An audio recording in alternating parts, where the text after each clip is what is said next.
With just over 2 weeks until the votes are counted here in Illinois' primary election, several races at the top of the Republican ticket are still up for grabs. Candidates are hitting the campaign trail in the meantime in an effort to shore up support statewide. And WGN's political reporter Taman Bradley is here now with more.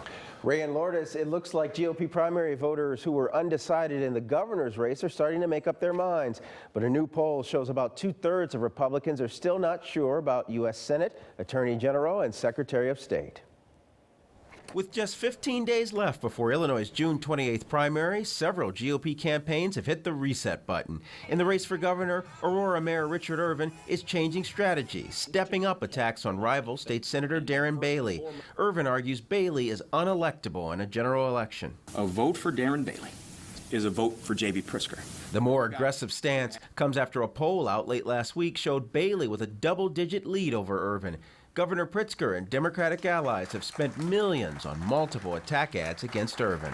He's trying to choose the Republican candidate that he faces in the general, one that he knows he can beat. Today, Bailey embarked on a 14-day whistle-stop tour of Illinois' 102 counties. The downstate lawmaker, who made a name for himself opposing Governor Pritzker's COVID mandates, is making a populist pitch. These are the hands of a farmer, strong and determined. Illinois' richest man, Ken Griffin, has pumped millions into the GOP primary in support of Irvin and other candidates.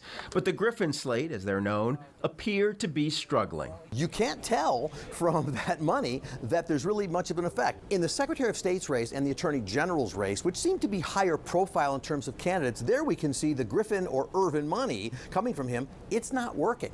In addition to Irvin, the Sun-Times WBEZ poll shows Griffin-backed John Milhiser trailing State Rep Dan Brady in the Secretary of State contest. And Steve Kim is behind Thomas DeVore in the Attorney General race.